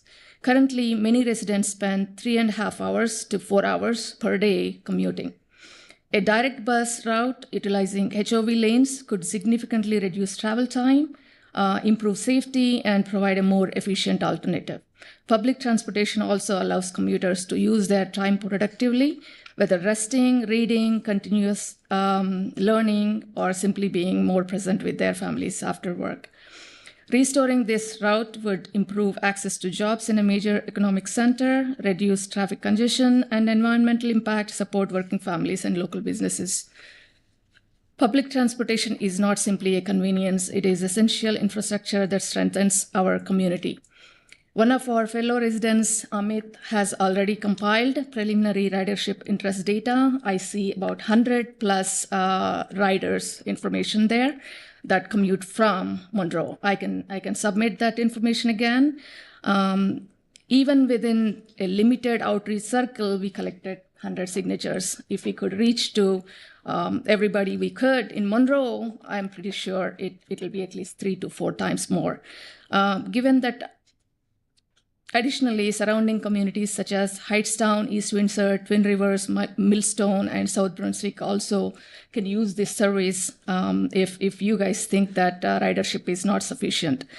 We respectfully ask the council to review the ridership data that we already submitted and consider reinstating this route on a pilot basis to assess demand.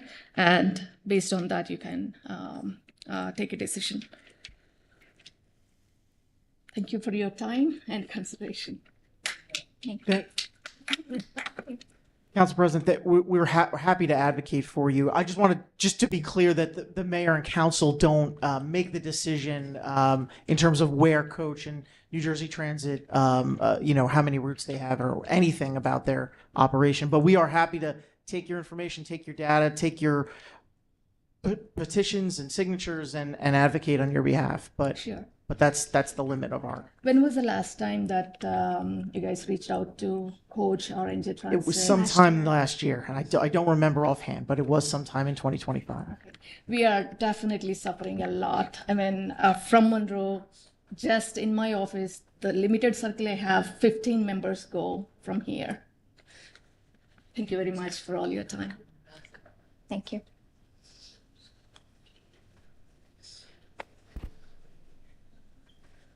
Any other? I'm sorry.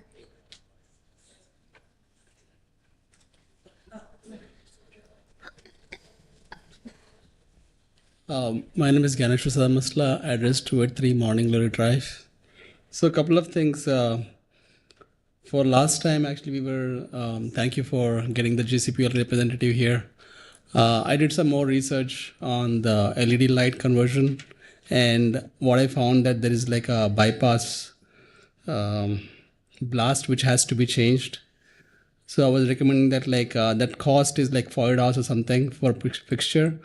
I would recommend, I would just ask if the township can do something to ask the JCPL representative to come back again and do some analysis of replacing the fixture. Maybe the cost can be taken up by the township or the county or the state, because I think that will be very helpful. But thank you for having JCPL representative last time. I think it was helpful.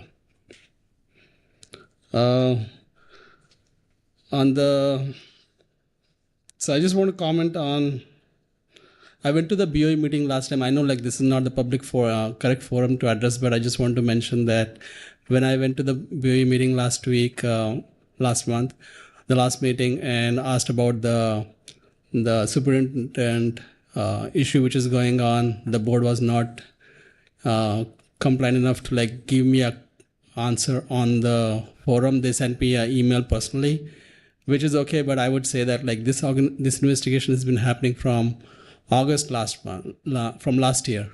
Okay, and the board is not doing anything for it to go further. So I would just request the council, I don't know, if you can just put a word to BOE to do the investigation a little bit more faster. I think that will definitely help. The third thing was, I know we have talked a lot about the affordable housing for Monroe. I would ask the council to make ask the state, right, because we are doing a lot for the township is complying for the affordable housing, but we also want the state to comply and give Monroe the required educational aid which is required. There's every time there's a gap. So I would just mention that if you can tell the BOE or put a comment, I think that will be helpful. The last thing I want to say was I live on Monroe Manor, which is on Butcher and Jessica Drive, north and south. I mentioned last time that there is a small road bump when you come from Jessica onto Butcher. So what happens is that cars are actually taking the shoulder and you cannot see them when you so I would just request the township to just correct it so that it will reduce the accidents. Council President, I'll follow up again with Middlesex County. It's their roadway. Great, thank you. Thanks. All right, thank you.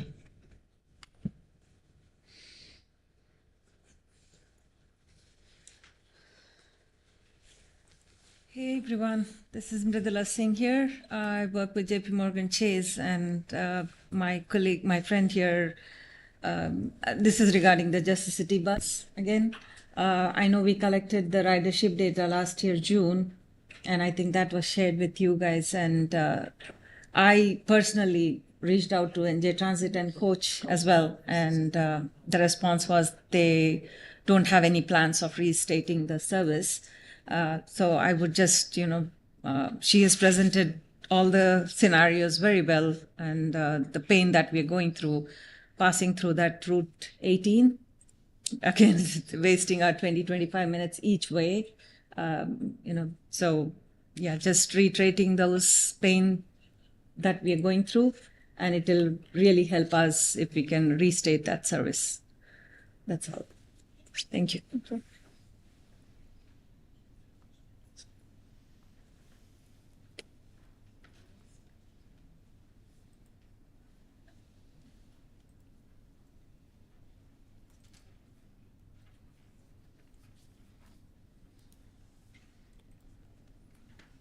George Kunkelman, 5 Killicourt.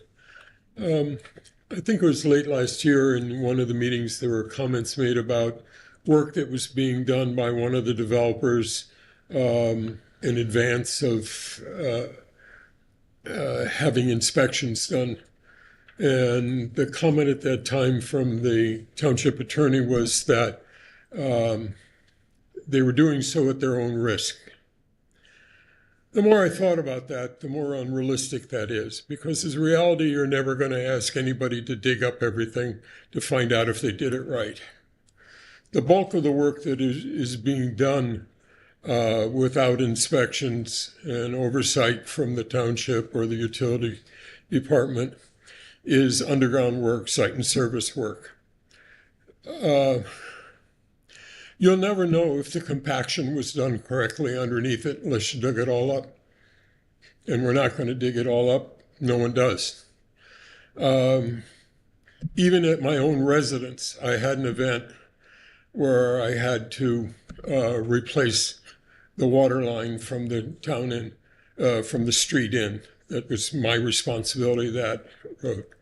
What I found was I had assumed it was a root from a tree. It wasn't. It was stones. The bedding and the backfilling was not done properly. And, that's a petty thing. It was a few $1,000s. But if you're talking about a large-scale development project, the liability to the town when they do work that is not being supervised or inspected by our township officials, you're never going to know.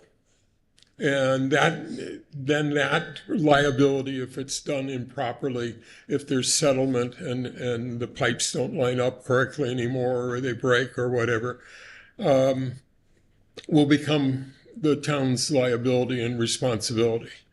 So I think we need to make a bigger effort to make sure that that kind of work, and it's easy and convenient to say they're doing it at their own risk. It's simply not true. A big part of the risk is inherited by the town. So I'd like us to think about how we can reduce the extent that that's happening and the extent of risks for that those site and services utilities work is being done according to the specifications that were approved in the planning board. Thank you. That's all I have.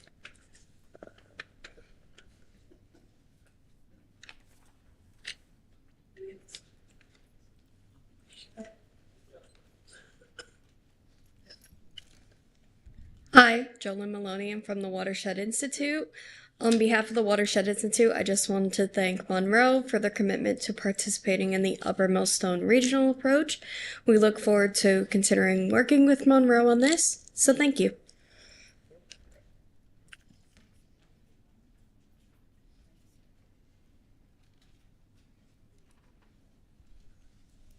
Joel Arminio, 9 Nathaniel Street. I too want to thank the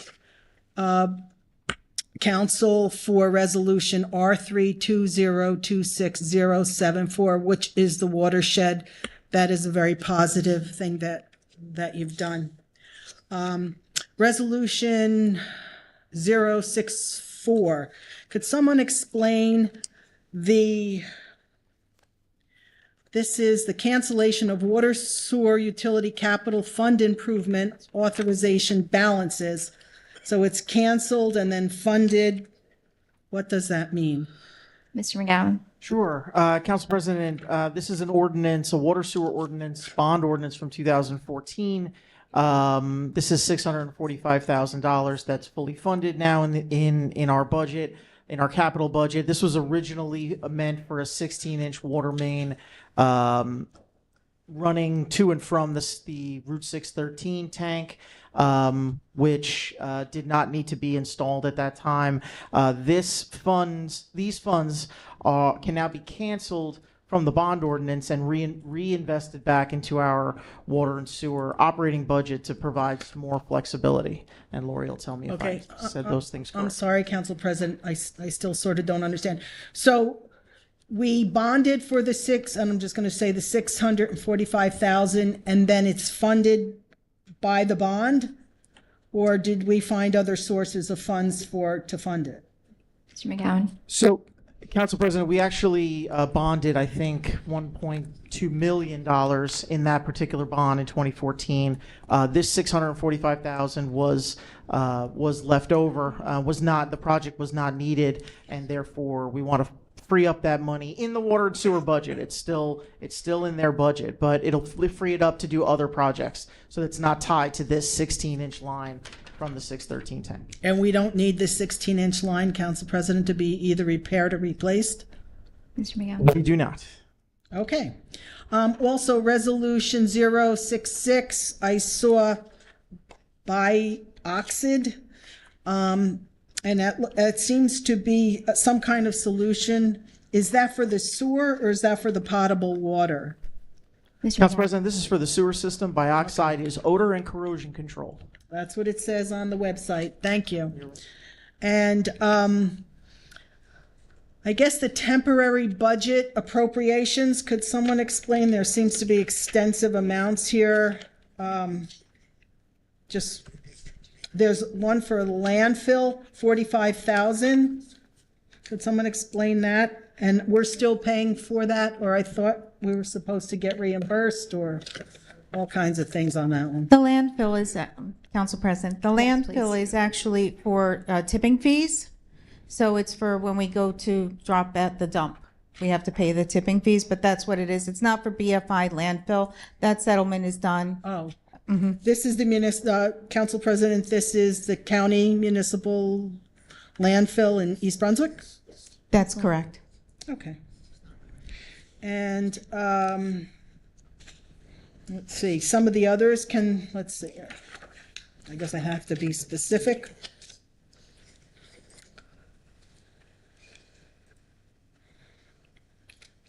These are, when we say they're temporary appropriation amount, does that mean they just haven't been approved yet, or is it because they're not in the budget yet?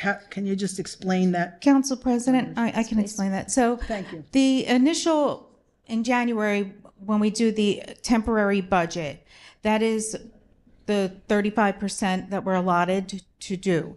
After that, anything is an emergency. It's like an emergency temporary budget appropriation. And that gets added to the temporary budget. And this is put in place so that the government can function until the budget is adopted. Then once, the budget is adopted, this emergency should get us through the budget process if everything goes along the timeline of April and May. And this is standard. We do this every March. This is when we fund it to get us through, because we pay a lot of our bills quarterly, so we need the money in place to be able to do that. Okay. Thank you for your explanation. Thank you. Have a good night, everyone. Thank you. Any other members wishing to speak? Seeing none, may I have a motion to close? Close. May I have a second? Second. All in favor? Aye. Any opposed? May I have a motion to adjourn? Moved. May I have a second? Thank you. All in favor? Aye. Any opposed? And time. We are adjourned. It's 8:28. Thank you, everyone.